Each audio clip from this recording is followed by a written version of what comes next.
مرحبا بكم مشاهدينا مشاهدي بيت العيلة الكرام. فقرتنا الرئيسية النهاردة والحديث فيها عن العلاقات الأسرية.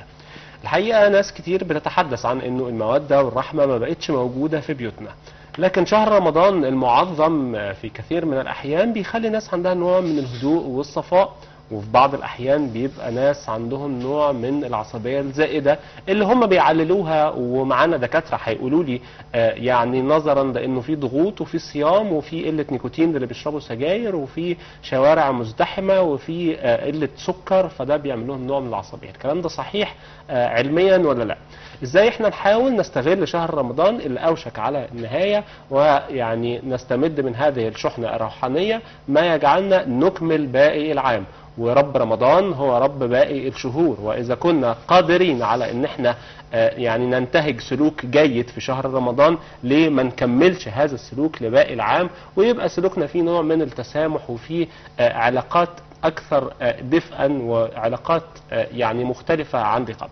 خلونا نرحب بضيوفي الكرام اللي مشرفين النهارده في بيت العيلة واللي هنفتح معاهم هذا الموضوع، واكيد هيبقى عندهم رؤى لانهم متميزين الحقيقة وبنسعد بوجودهم معانا في بيت العيلة. خلينا في البداية ارحب باستاذ دكتور سليم عبد الرحمن، استاذ التربية بجامعة حلوان. اهلا بك يا دكتور. اهلا بيك استاذ غني. سعداء ونسعد دايما بوجود حضرتك معانا. كل سنه وحضراتكم طيبين والامه الاسلاميه كلها بخير. ربنا يخلي حضرتك. وايضا نرحب بدكتور سعيد الزغبي المحاضر في تنمية الموارد البشرية. اهلا بك يا دكتور سعيد. اهلا بحضرتك. اهلا بحضرتك. كل سنه وانتم طيبين. ربنا يخلي حضرتك. ربنا يخليك. دكتور سليم، الحقيقه يعني شهر رمضان للبعض هو شهر هدوء وسكينه، وتحس ان الناس كده نازل عليهم نوع من الهدوء الجميل المميز اللي بيبقى في شهر رمضان بس. وما ان انتهى هذا الشهر الشياطين طبعا بترجع مره ثانيه وتحس ان الناس اختلفت، يعني كأن واحد كان ضاغط على نفسه بس او بيمثل ان هو يقدر يعمل كنترول على نفسه، وهذا الامر انتهى بنهايه هذا الشهر. ليه يا دكتور؟ ليه الجزء ده؟ طبعا هو شهر رمضان شهر عظيم، شهر انزل فيه القرآن، وشهر تغلغل فيه الشياطين وتسلسل فيه الشياطين، وشهر من الاشهر العظيمه اللي الحسنه ب700 حسنه، والدعاء فيه مستجاب، وفيه ليله القدر، وفيه كرامات وحاجات كثيره جدا في شهر رمضان. ولكن انا وجهة نظر الموضوع ده يرجع للجانب السيكولوجي عند المجتمع. انت حضرتك او انا او اي بني ادم بيأهب نفسه مبدئيا رمضان داخل. يا جماعه صلي كويس، نخلي بالنا من صيامنا، خلي بالنا من تعامل الناس، الزيارات، العزومات، صلة الرحم، صلة العلاقات الاجتماعية الحسنة، سلوكيات رمضان احنا بنأهب نفسنا ليها. يعني ببتدي احضر نفسي ليها. هو شهر رمضان زي اي شهر. شهر رمضان زي شعبان زي رجب زي كل الشهور، ورب رمضان هو رب كل الاشهر. ولكن لو احنا ادينا نفسيتنا او ادينا نمينا الجانب السيكولوجي ده طول السنه، هنبص نلاقي نفسنا كلنا رمضان. والدليل على كده بعض علماء النفس قال لك من تعود على السلام والصلح والحب والاجتماعيات السليمه في رمضان ممكن ان تكون عاده من عاداته باقي الشهور. فهي القصه ايه؟ القصه مش في رمضان، القصه ان انا اهبت نفسي ان انا الشهر ده لازم احصد فيه اكثر ما يمكن احصد فيه من الخير. يا دكتور جواك طيب وقدرت تبقى طيب وقدرت تكبح جماح هذا الشخص الشرير، ليه بتطلقه تاني وتطلعه؟ ليه لما حد يكسر عليك بالعربيه في شهر رمضان ممكن تقول الله يسامحك والله يسامحك وتسيبه بالظبط، تاني يوم العيد ممكن تنزل تضربه وتكسر العربيه؟ دي بقى هو ده يرجع للجانب السيكولوجي.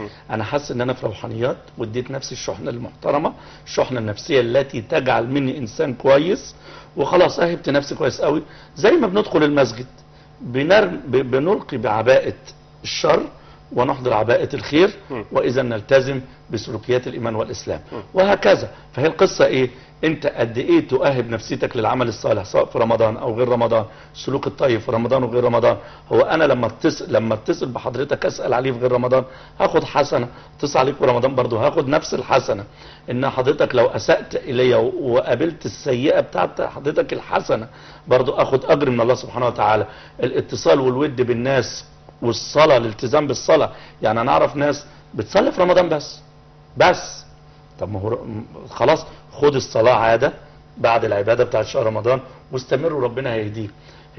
فهو تأهيب النفس وتأهيل النفس للتعامل بصفاء وبرقي وباجتماعيات صادقة وبحب بين الناس، هو ده اللي بيخلي الطبع العام يسود في رمضان.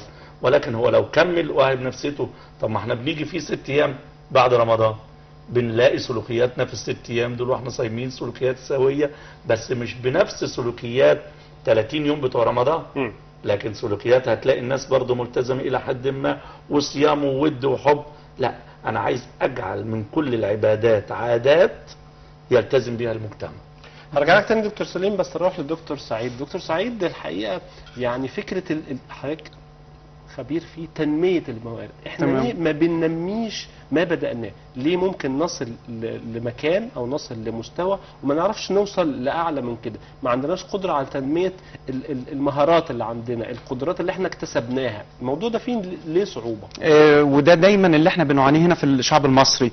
يعني دايما احنا بتيجي توصل مثلا لدرجه معينه، والدرجه ديت انت مش عايز تتعدى هذه الدرجه، خلاص انت زي ما بنقول ايه، نفسك قصير. نفسك قصير، مش قادر ان انت تكمل. على سبيل المثال الناس اللي بتعمل ماجستير ودكتوراه بتاخد اللي هو البكالوريوس بتاعها، تيجي عند مرحله الماجستير وتقول لك انا عملت، انا خلاص انا بقيت دكتور. انا يا عم كمل، انت لسه قدامك ان انت تكمل فيه تاهيلي ولازم تجتهد علشان توصل للقمه. حتى فكره الجواز الناس بتعتبرها نهايه الحياه، بالظبط. انت بتبدا حياه جديده في مرحله جديده، بيت واولاد وزوجه، بالزبط. موضوع مختلف بالظبط. يعني الموضوع مختلف والموضوع ما بينتهيش لهذه المرحله. لا، ده لسه في حياه. دايما يقول لك في مثل ياباني، يعني بمناسبه الناس اللي بتقابل حته الفشل او الموضوع بتاع الفشل في الطريق بتاعها، لان هي ما بيكملش. ليه؟ لان هو بيكون بيكمل الماجستير، ياخد الماجستير او بيقف عند نقطه معينه يقول لك يا ده انا تعبت وشفت الاهوال علشان ان انا اوصل للموضوع ده، لسه هكمل للنقطه او المرحله الجايه، لا انا كفايه عليا كده. في مثل ياباني يقول لك ايه، لا تيأس انه الفشل رقم 13. يعني انت في حياتك هتقابل فشل وفشل وفشل، هتقع وهتقوم لغايه ما تكمل او توصل للهدف بتاعك. كل ده بيرتبط، انا اعتقد بص حضرتك ان انت ازاي تنمي نفسك او النفس البشريه بتاعتك، او تنمي ما تقفش عند مرحله معينه. اعتقد ان ده بيرجع للكاريزما بتاعه الشخصيه نفسها. الكاريزما، انا دايما حتى الكلام الدكتور اللي بيقوله ليه احنا في رمضان بنبقى في رمضان كويسين وبعد رمضان بنرجع تاني او بتنقلب الايه وبنتحول زي ما حضرتك عارف، وبنرجع تاني في ال6 ايام البيض، نرجع تاني ونتحول بعد ال6 ايام البيض. انا دايما اقسمها ان في كل شخصيه من الشخصيات الموجوده في المجتمع عندها نوعين من الكاريزما، كاريزما خارجيه وكاريزما داخليه. اللي احنا بنتكلم عليه ده الكاريزما الداخليه. ازاي انت قدام الناس بتبقى راجل قيادي، راجل مثقف، راجل واو زي ما احنا بنقول، راجل عنده معلومات، عنده ثقافه عاليه والكلام ده، لكن انت داخليا علاقتك بينك وبين ربنا ما حدش شايفها. هل انت بس هذه العلاقه او هذه الكاريزما الداخليه ترتبط بس في ال 365 يوم بال30 يوم دول فقط؟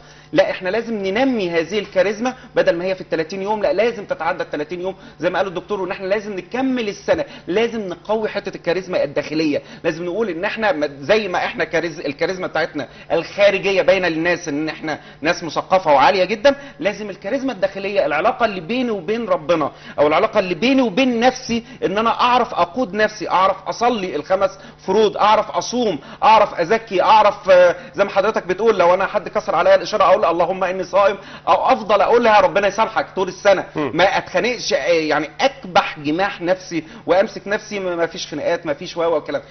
يحضرني مثال حضرتك مارجريت تاتشر رئيس وزراء بريطانيا السابق رحمه الله عليها بقى، كانت دايما الكاريزما الداخليه دي كانت تعمل ايه قبل ما تعمل اي اجتماع مع اي حد في بريطانيا؟ كانت تقف قدام المرايه وتعمل شحن للطاقه الايجابيه اللي جواها. كانت تقف قدام المرايه وتقول انا ست قويه، انا اقوى امراه في العالم، انا المراه الحديديه، انا تفضل تشحن في نفسها لغايه ما تشحن خالص، تشحن الكاريزما الداخليه، وتبدا تنزل الاجتماعات بتاعه الناس او اللي في بريطانيا. كل الكلام اللي هي بتقوله لازم الناس كلها تصدق. ليه؟ لانها شحنت نفسها او قوت الكاريزما الداخليه بتاعتها، ان انا الناس اللي انا هلتقي معاهم دول لازم يسمعوا كلامي. ومن ذلك والنقطه اللي حضرتك قلت عليها تنميه المورد البشري.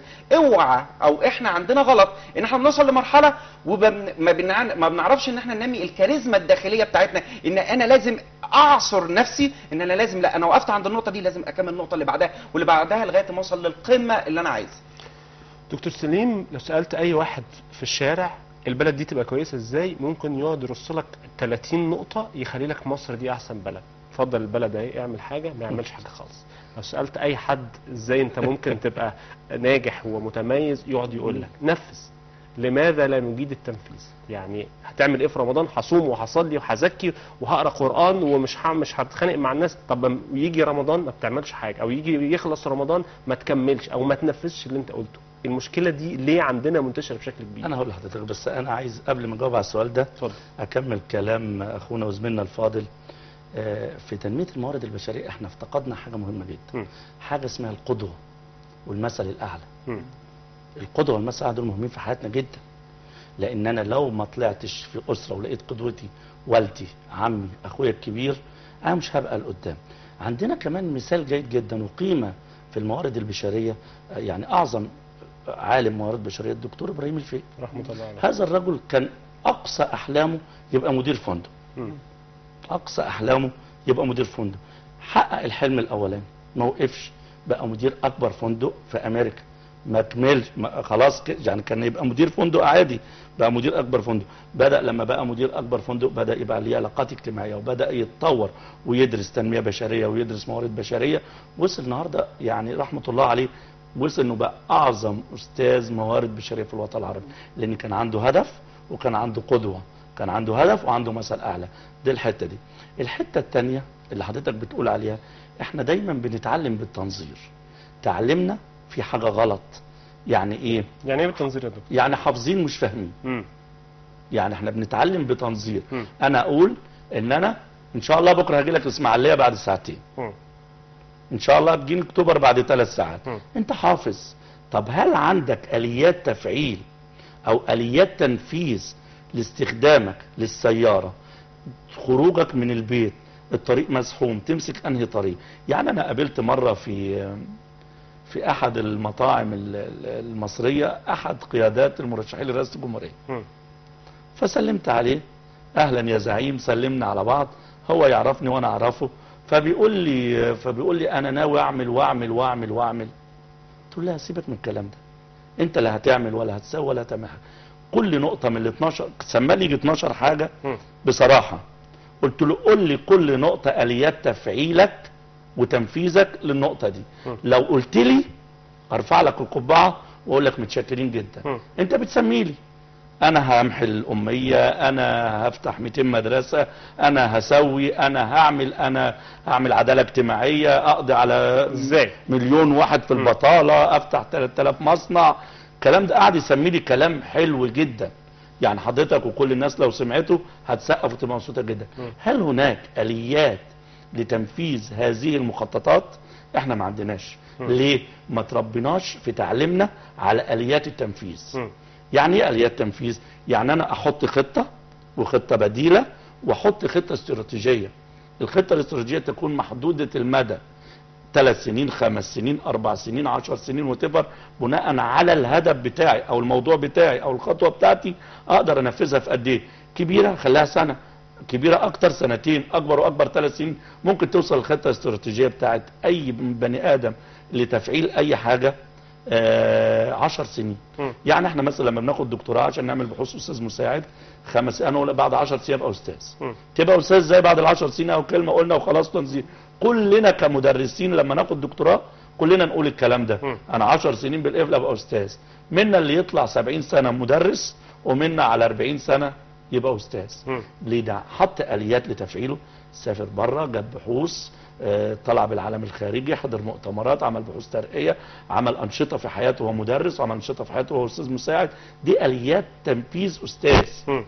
ولكن احنا كمجتمع عربي بصفه عامه، مجتمع ما عندوش آلية تنفيذ لأي خطة هو فيها. طب يا دكتور خلينا ننقل الموضوع للناس على أرض الواقع. حضرتك اللي بتحكيه ده تقدر تنفذه، لأنك درست وبتدرس للطلبة تمام. تقدر تعمل. تمام. المواطن العادي عايز روشتة بسيطة يقدر من خلالها ينفذ الحاجات اللي نفسه يعملها، اللي عارفها، اللي بيقول عليها دايما ان مبدئيا يقول ما يفعله وما يستطيع ان يفعله. الحاجات اللي تقدر تعملها مبدئيا. طموحاتي تكون في حدود امكانياتي، ما اكونش انا، يعني انا مش همنع الناس تحلم ولا امنع الناس زي ما انت عايز احلم، ولكن انا في حدودي ان انا امتلك شقه وتيفر ب100,000. ما احلمش ان يبقى عندي شقه ب2 مليون جنيه. طبعا استحاله. انا هقول بص، مرض النفس هيكتر، الحقد هيكتر، التخلف في المجتمع هيكتر، الناس ما تبقاش طايقه بعضها. مش عايز ادخل في السياسه. بعد الثوره الناس بقى عندها سقف طموح واحلام خلت الناس. فاكر فكره ان حسني مبارك عنده 700 مليار وكل واحد هياخد له 50 مليون، فاكر فكل الناس قعدت تعد بقى وهياخد 50 مليون هيعمل بيهم ايه. لغايه النهارده في ناس لسه عايشه في هذا الوهم. عارف ليه؟ لان احنا ما تربيناش على سياسه التفكير العلمي. كلنا تربينا على سياسه التفكير الخرافي. يعني ايه التفكير الخرافي؟ يعني لما نلاقي احنا في القرن ال21 والناس طلعت القمر والمجتمعات تطورت واحنا بنشوف حاجات غريبة دلوقتي يعني لا يصدقها عقل. لما الاقي واحد بيروح يتعالج عند شيخ، انت بتعمل ايه؟ يقول لك اصلك انا بقوم بالليل مذعور، اصلك انا بطني وجعاني، اصل انا والله ده في الم في رجليا. يا سيدي انت بتقول ايه؟ اصلك في عفريت جاني. ما عندناش سياسه التفكير العلمي. لو عندنا سياسه تفكير علمي، لو كل واحد فينا فكر في ال 50 مليون جنيه دول، يا اخي ده ال 50 مليون جنيه لو وقعوا عليك من السماء هيموتوه، مش هتلحق تتهنى بيهم. يعني لو 50 مليون كده شنطه فيها 50 مليون وقعت عليك من السماء هتموت. فما بالك انت هتاخدهم ازاي؟ من ميزانيه دوله ليها ميزانيه وليها خارج وداخل، وفي وزارات وفي هيئات وفي قطاعات بتصرف وفي ميزانيات بتتحسب. اللي صدر الافكار دي استغل انه الناس بتفكر بهذه الطريقه وضحكوا علينا لانهم دخلوا للتفكير الخرافي من ناحيه الدين. لان الدين لا يجوز فيه التفكير بشكل القبول ولا قبول، هناك مسلمات في الدين ما ينفعش نفكر فيها. فهم دخلوا من الحته دي. كل من هو حاول اقناع المجتمع المصري بالحته دي ربنا بيرزق. ربنا بيرزق بس لازم يبقى في اسباب للرزق. ربنا بيدخل الجنه، ربنا بيدخل الجنه بس هناك اعمال تدخل الجنه. فما هو قال له وما ادالوش اسباب الحاجه دي ايه، ولكن قال له احنا هنجيب الفلوس وهنوزعها على المجتمع. طب هل في عقل في الدنيا يقول ان دوله ومؤسسه كبيره قوي ده لو حضرتك في شركه وجاء مبلغ للشركه لا يمكن يطلع من الشركه تاني الا بمصدرات وواردات وحاجات رسميه؟ فهي قصه عايزين نربي حتى اولادنا الصغيرين يا استاذ عبد الغني، وده دايما بقوله في كل برامج التلفزيون. بقول يا جماعه نحاول نربي اولادنا على التفكير العلمي. التفكير العلمي لا اقبل الا ما يصدقه عقلي، ارفض ما لا يصدقه عقلي مهما كان امكانياته. حتى في ايدي مش هقبل، لو في ايدي الذي لا يصدقه عقلي مش هقبل. بس خلينا يا دكتور نروح نشوف تقرير، نشوف بقى الناس هتقول ايه عن كيفية يعني استمرار العلاقات الجيدة بعد شهر رمضان، وازاي ممكن يستغلوا هذه الشحنة الإيجابية. هتسمع كلام مش هتتخيله لكن هنطلب منهم التنفيذ. لو شفت الناس هبقى اسألها. مشاهدينا الكرام خليكم معانا نروح للتقرير ونرجع لحضراتكم مرة ثانية.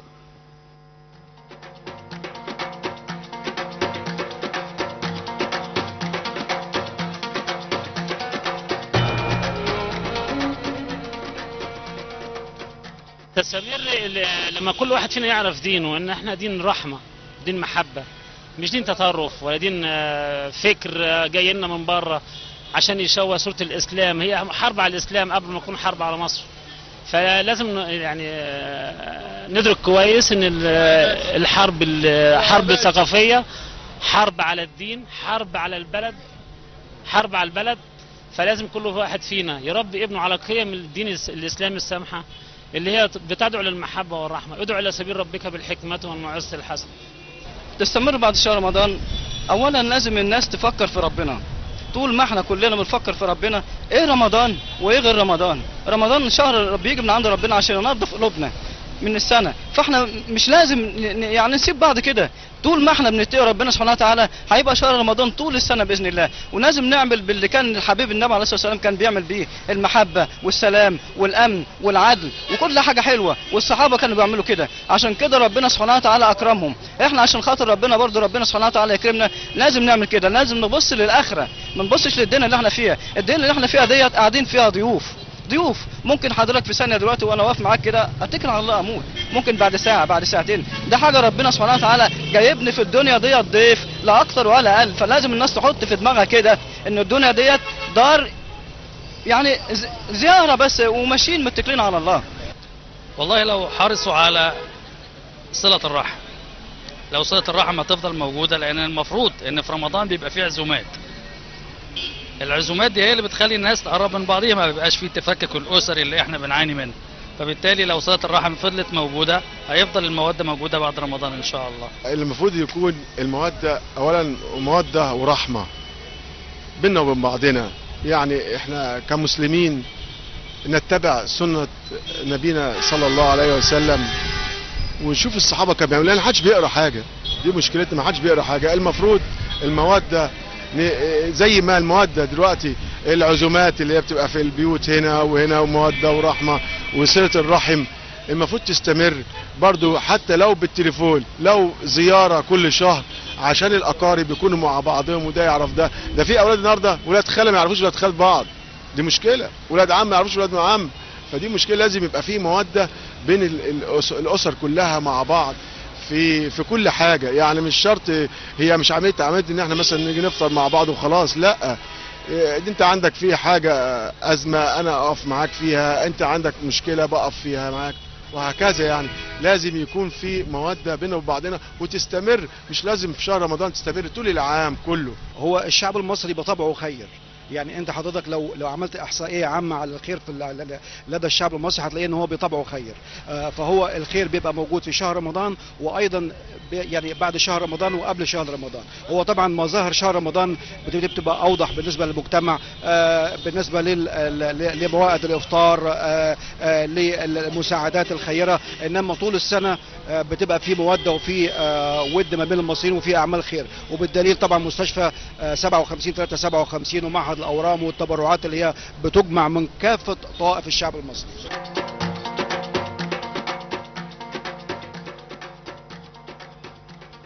رجعنا لكم مرة تانية مشاهدينا الكرام. الكلام جميل، المشكلة عندنا انه في كثير من الاحيان ما بينفذش. خلينا نسمع تعليق دكتور سعيد ودكتور سليم على يعني التقرير، ورأيهم هم اقدر مني على تقييم اراء الناس. دكتور سعيد، شفت التقرير ازاي؟ جميل، الشعب المصري جميل يعني.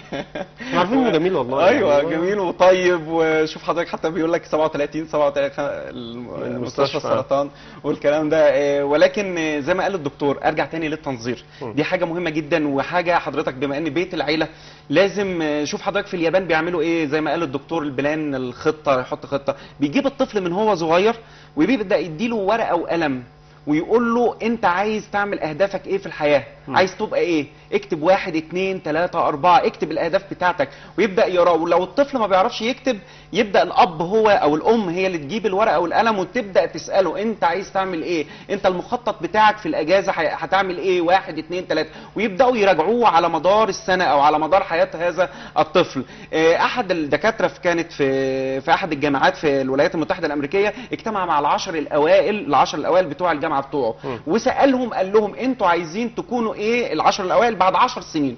كل واحد يقول لي عايز يكون ايه بعد 10 سنين، تعالوا بكره وقولوا لي انتوا عايزين تبقوا ايه. جم منهم 4، حضر منهم 4 كاتبين هم عايزين يقولوا ايه، والسته التانيين قالوا له بالبق كده احنا هنعمل كذا وكذا وكذا. بعد 10 سنين التقى مع العشر الاوائل، ال4 اللي كتبوا الخطه كتبوها هم اللي حققوا الهدف بتاعهم، والسته التانيين اللي اتكلموا بس ما حققوش اي حاجه. ده الكلام او تاكيد على الكلام اللي قاله الدكتور، ان احنا بنحط الخطه بتاعتنا، هنعمل من غير توقيت زمني، من غير ما انا هعمل. فين الاليات الاول اللي هتعمل 1 2 3؟ فين التوقيت الزمني؟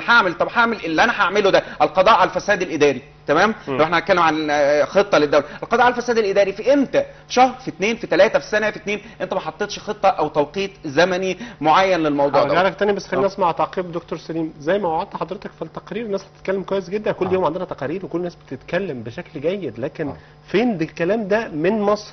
فين الكلام ده لما واحد فيهم بيروح الشغل ويزوق؟ فين الكلام ده لما حد فيهم يقول لي انا هعمل وهتقي الله وهنتهج سنه الرسول عليه الصلاه والسلام وهنستمر في شهر رمضان؟ لو قابلنا الراجل ده بعد شهر رمضان ما اعتقدش انه ممكن ينفذ اللي هو قاله. هو انا بس عشان النظره ما تبقاش سوداويه قوي، هو احنا عايزين، احنا بنساعد الناس على فكره، بنعوقهم يعني. هو انا عايز بس اقول حاجه يا استاذ افغاني.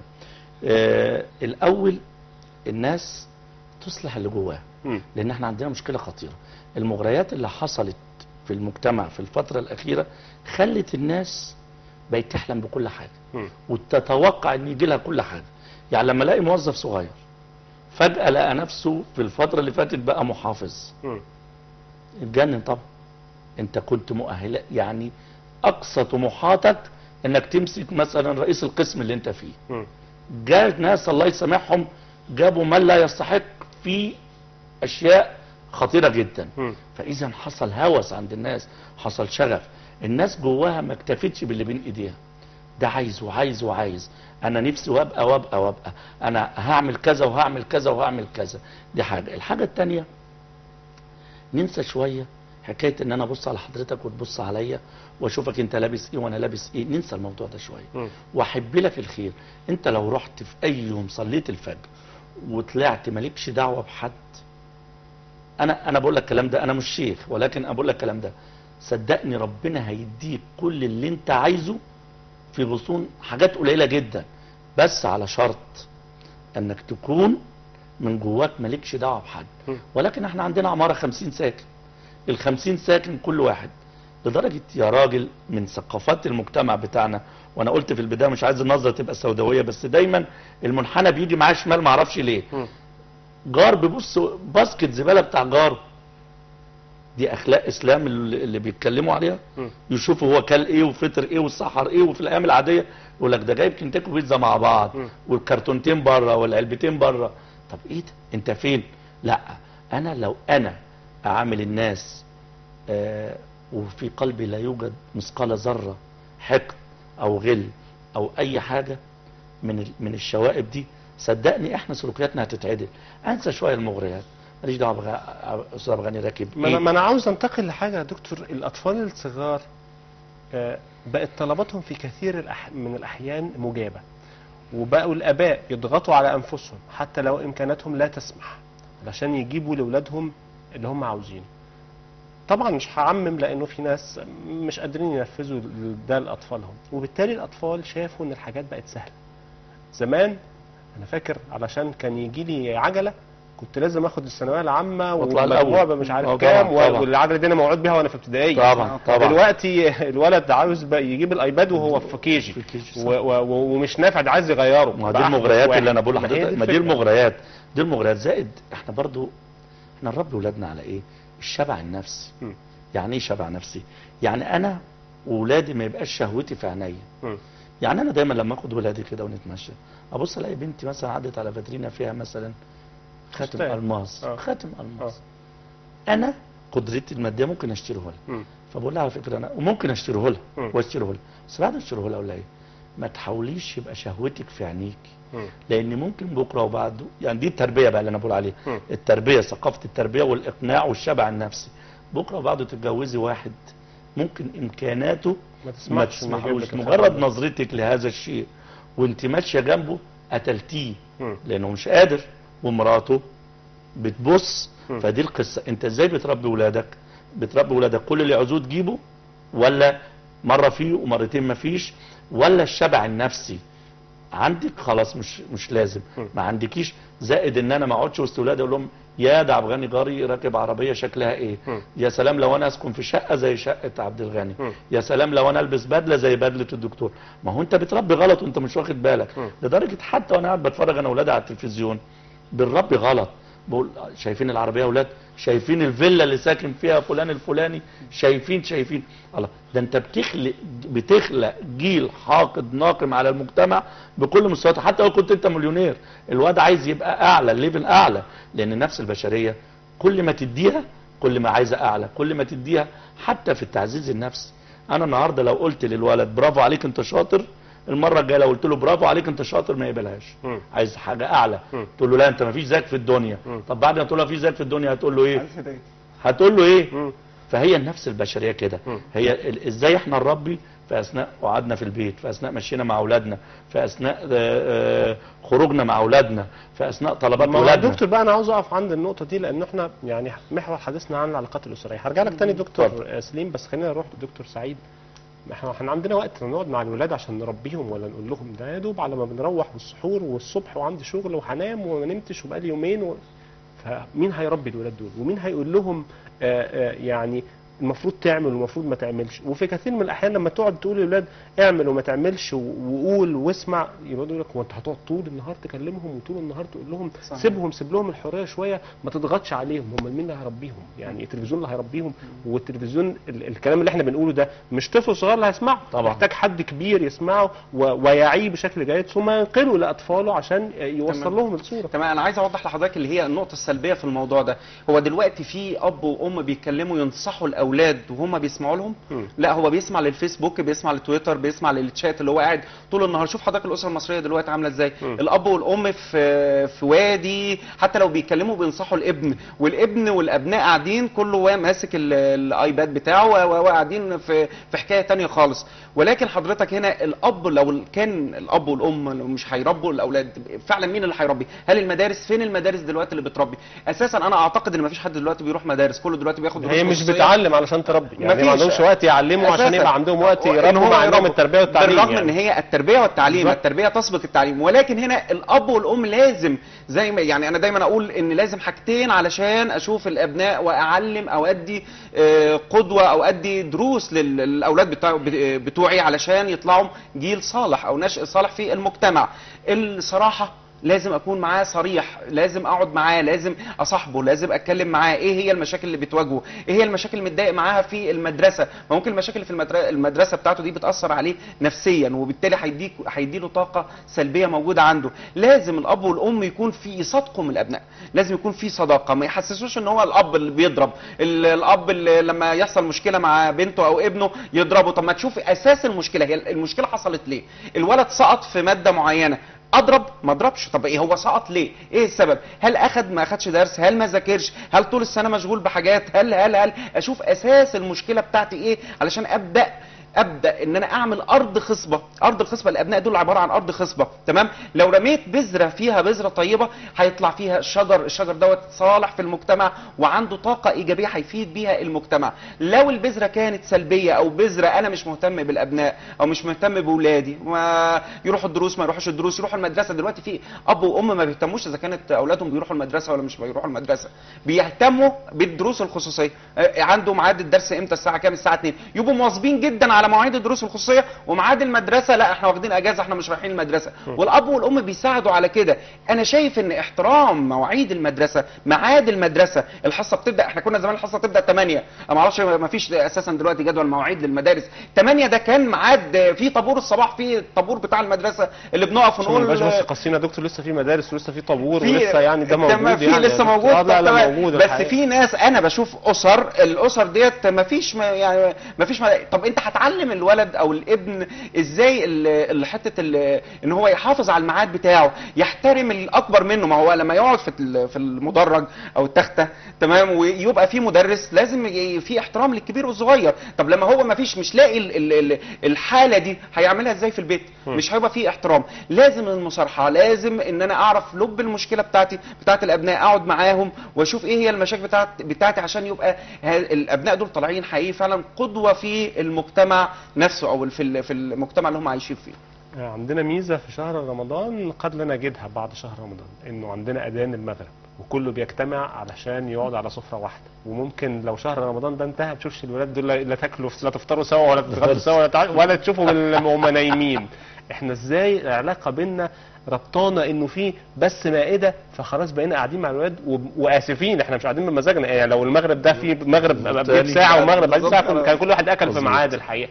طب ازاي نستمر في ده؟ يبقى في علاقه اسريه ويبقى في الاي كونتاكت كده، قاعد اشوف عين ابني اكلمه واشوفه ونتناقش ويعني ابقى عارف ده في اعلان بيجي في التلفزيون مش عايز اقول بتاع منتج ايه، راجل دخل على ابنه جايب له دبدوب وبعدين بيقول له خد يا حبيبي، لا ابنه ده كبير قوي يا بقى له قد ايه ما شافوش ومش عارف انه بقى في سن يعني ما ينفعش يجيب له دبدوب الحقيقه. دي كارثه. هو دي سلوكيات رمضان بيديها لنا، سلوكيات طيبه. يعني لسه قلت في الاول يا ريت السلوكيات دي تستمر، تبقى عادات زي ما هي عبادات. يأذن المغرب نجتمع على سفره واحده بعد كده. يعني للاسف الشديد بيخلص رمضان، يعني يوم العيد نفسه ما بتشوفش حد من ولاده، اللي هنا واللي خارج هنا واللي خارج هنا. قد ايه احنا نحاول كأب وأم وكأسر مصرية نحاول على قدر الإمكان. يعني أنا لو عندي 4 عيال وجمعت 2 2 هيبقوا 3، 3 هيبقوا 4. الجو الأسري الهادئ في البيت هو الذي يجمع الأولاد مش يفرق الأولاد.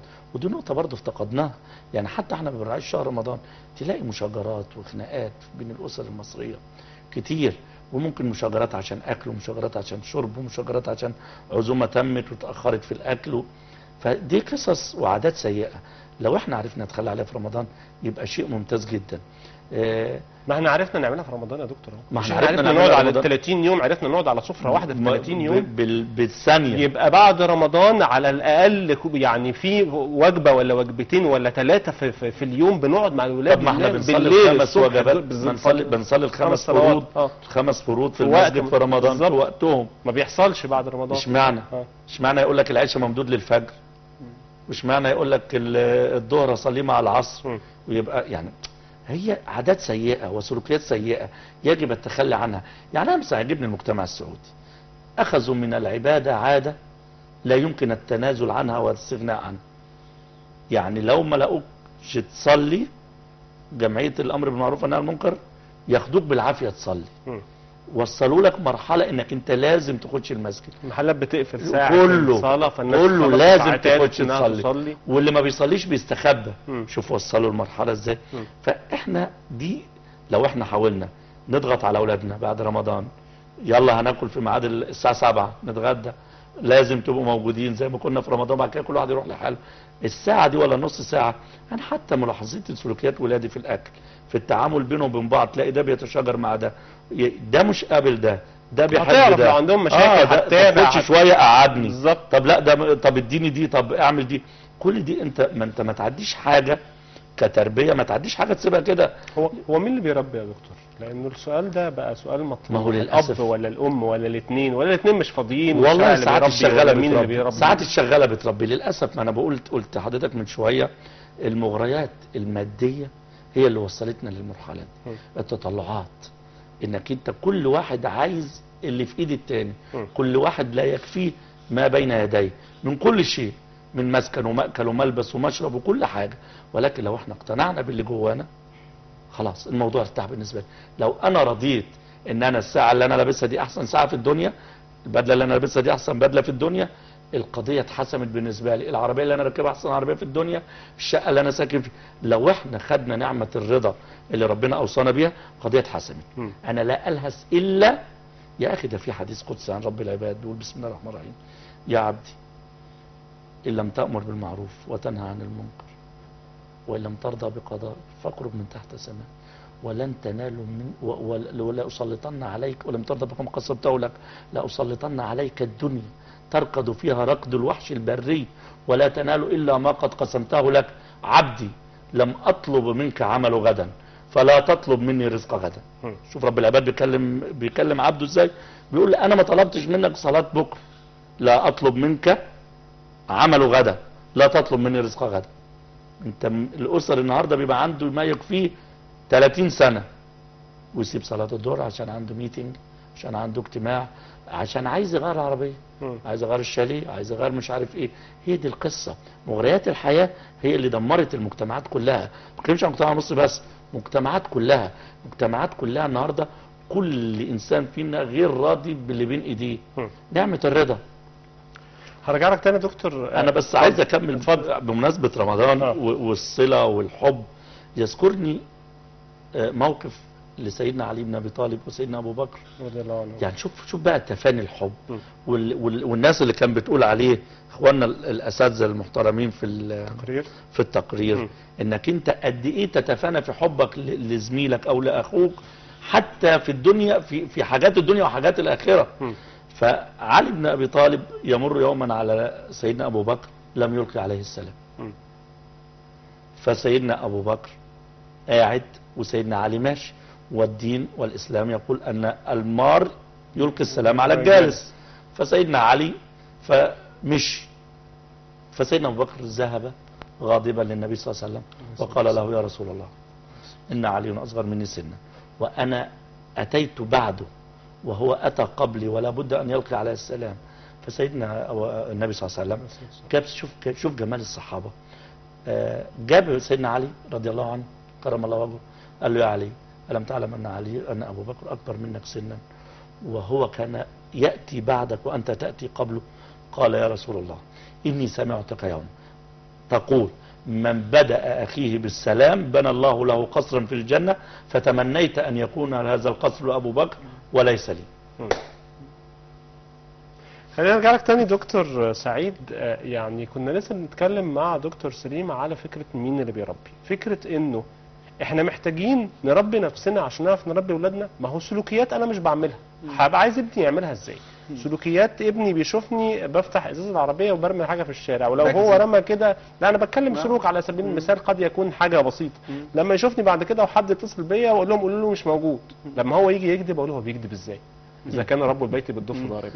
فاحنا محتاجين نربي انفسنا، محتاجين يبقوا اساتذه الاجتماع ومحاضره التنميه البشريه يربوا الاباء والامهات ويربوا المعلمين اللي بيربوا الولاد قبل ما نربي الولاد. بالظبط. ولكن يعني حضرتك لازم، يعني احنا لو هنتكلم مين هيربي مين؟ الاب والام هما الطبيعي اللي ربنا قاله ان هو الاب والام هما اللي هيربوا الابناء. تمام. وزي ما قلت لحضرتك الاب والام مهما كان عندنا اليات زي المدرسه، اليات زي السفر، الرحلات، كل دي اليات بتعلم الابناء، بتعلمه الفيسبوك، الميديا عموما، الصحافه وكل دي اليات بتعلم الابناء في الحياه، بتديها معلومه ولكن ترجع الموضوع كله للاب والام. الاب والام هما اللي بيشوفوا البذره اللي بتترمى زي ما قلت لحضرتك في الارض الخصبه. يحضرني في مشكله ان احنا في كثير من الاحيان ان لم نكن مثقفين ومتعلمين وبنطور من انفسنا بنربي كما تربينا. والولاد بتوع اليومين دول ما ينفعش يتربوا زي ما احنا اتربينا، ده جيل تاني، جيل ثالث مش جيل تاني. يعني اذا كان زمان كان في فجوه بيننا وبين ابنائنا، ففي فجوات بيننا وبين ولادنا. وعلي بن ابي طالب كان بيقول علموا اولادكم لازمان غير ازمانكم. ده كان سبق عصره. يعني الولاد دلوقتي بقى الموضوع معاهم مختلف خالص. يعني تمام. التكنولوجيا، شوف حضرتك التكنولوجيا، هل لسه احنا بنحكي مع الاستاذ محمد في قبل ما نطلع على الهواء، التكنولوجيا اللي موجوده دلوقتي، هل التكنولوجيا اللي موجوده كانت في سنه 90؟ اكيد التكنولوجيا والتطور اللي احنا قاعدين فيه دوت او الحادث في المجتمع دوت اكيد هو اللي بيربي. اكيد احنا على ايامنا ما كانش، او من زمان من 10 سنين ما كانش الفيسبوك بيعلمنا، ما كانتش الميديا دي اللي موجوده والانترنت علشان كنت حضرتك من 15 سنه تدخل على الانترنت كنت بتدفع الدقيقه تقريبا ب 9 جنيه، او دلوقتي الانترنت متاح في كل حته. الانترنت ومغريات الانترنت والميديا والحادث في المجتمع والتطور التكنولوجي الرهيب اللي حادث في المجتمع، اعتقد ان الابن بدل ما يسمع معلومه من الاب والام ويقعد لهم سوري انا اسف متنح كده وهم قاعدين يتكلموا هو مش فاهم منهم حاجه، هو الاقرب ليه ان هو يفتح الايباد بتاعه او الجوجل بتاعه يبدا يجيب او يعمل سيرش عن المعلومه. بس احنا سايبين ناس تانيين بيربوا الولاد. اكيد وده غلط. وبعدين بنرجع نقول هم الولاد مش متربيين ليه؟ ما احنا ما ربيناهمش الحقيقه. وده غلط. لازم حضرتك كل اللي انا بحكي فيه حضرتك ده اليات، ولكن الاساس الاب والام. عمر بن الخطاب امير المؤمنين كان قال للصحابه معاه، قال لهم اني اشتهي ان ارى السمسمه. فقالوا له ما هي السمسمه يا امير المؤمنين؟ قال لهم ائتوني بعمرو بن معدي كرب. عمرو بن معدي كرب ده كان شخص يمني، كان بيدخل الاسلام ويرتد من الاسلام، يدخل الاسلام ويرتد وهكذا، بس كان قوي شجاع. كان لما يدخل ويحارب مع المسلمين الكفار كان يقول لهم اقتلوهم هكذا، يجيب السيف بتاعه ويطير راس الكفار ويحط وهكذا، وكان راجل شجاع جدا. احضره عمرو بن معدي كرب لامير المؤمنين وقال له امير المؤمنين قال له حدثني، بيكلم عمرو بن معدي كرب قال له حدثني عن اشجع ما رايت. فقال له والله يا امير المؤمنين انا كنت ماشي في صحراء ولقيت شخص مدجج بالاسلحه. مدجج بالاسلحه يعني مليان اسلحه وراكب فرس ومليان بالاسلحه، مش باين من كله كده على بعضه، قال لي عينتين والاثنين. فراح عليه، اقبلت عليه في الصحراء وقلت له ايه اهب نفسك عشان انا هبرزك. فرد عليه الراجل المدجج بالاسلحه قال له من انت؟ قال له انا عمرو بن معدي كرب. الراجل اللي راكب الفرس دوت شاق قوامات، اول ما عرف ان هو عمرو بن معدي كرب بقى من كتر اللي بيسمعوا عنه شاق قوامات. فامير المؤمنين بيقول له بقى ايه وريني السمسامه بتاعتك. فبيوري له السمسامه بتاعته، السمسامه، فمسكها امير المؤمنين قال له سمسامه زي اي سمسامه موجوده مع اي جندي معايا في الجيش بتاعه. السمسامه السيف اللي بيقتل بيه الكفار. فرد عليه عمرو بن معدي كرب قال له ايه؟ انها ليست السمسامه يا امير المؤمنين، انها مش الاله، بل هو الساعد اللي بيمسك هذه الاله. الساعد اللي بيمسك هذه الاله، لو الساعد ده قوي تاكد ان الاليه دي او السمسامه او السكينه او الخنجر او السيف دوت هيكون هيبارز ويقاتل العلاقه بين المثل دوت والمثال اللي احنا حضرتك بتقوله دوت، احنا عندنا اليات كتير، عندي فيسبوك وعندي ميديا وعندي كتير حاجات كتير، بس فين الاله او فين الساعد اللي بيعلم الابناء؟ هو الاب والام. لو ما كانش الاب والام ساعد قوي بيربي الابناء في البيت وبيعلمهم المواظبه على الصلاه، 5 فروض في رمضان من غير رمضان، الزكاه، الكلمه الطيبه والكلام ده، تاكد تماما ان ما فيش نشء صالح في المجتمع. الاداه اللي بتعلم هي الاب والام، وليست الاليات الفيس والكلام ده. كل دوت حضرتك لو ما ابويا وامي، ابويا الله يرحمه كان متربي وكان متعلم وما كانش بيزعق مع اي حد وما كانش بيتخانق مع اي حد، كان في فيسبوك، كان في لا، المجتمع او البيئه او الاب والام اللي ربوه على كده، طلع من مجتمع طيب، من اب وام صالحين، وبالتالي هو اتربى صح، ولما اتربى صح ربى اولاده بطريقه سليمه، وما كانش في فيسبوك ولا الاليات اللي احنا بنحكي عنها. فالتنشئه او التربيه دي ترجع الى الاب والام. الاب والام هيربوا في سيطره، في احكام رقابه، في مصارحه بين الاب والام والابناء، اذا تاكد تماما ان هو جيل نشء او الجيل طالع بطاقه ايجابيه. وعايز اقول لحضرتك على حاجه، لو الاب والام بيتحلوا بالطاقه الايجابيه، الطاقه الايجابيه كل ما هو حلو في الحياه، وشوف بقى كل ايه اللي هو حلو، الاخلاق، السمعه الطيبه، السمعه الحسنه،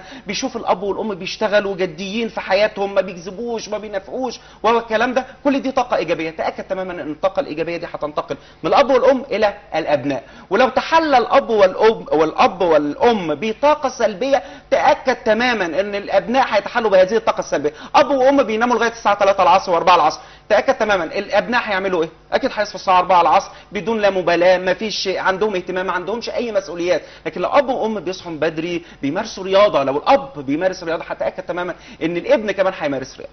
اخيرا دكتور سليم، وقتنا يعني خلاص فاضل عندنا دقيقه، روشته سريعه كده كيف نستغل شهر رمضان المعظم وكل الطاقات الايجابيه والروحانيات الجيده اللي استمدناها في هذا الشهر بعد شهر رمضان.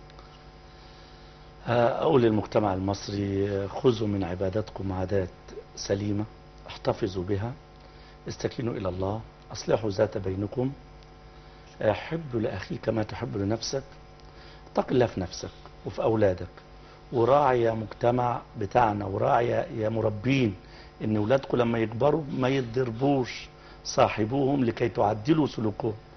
ولا يعني الحاجه الناشفه بتتكسر، لكن الواد لما بيكبر وانا سايبه لغايه 17 سنه وجاي اربيه بعد 17 سنه، استحاله.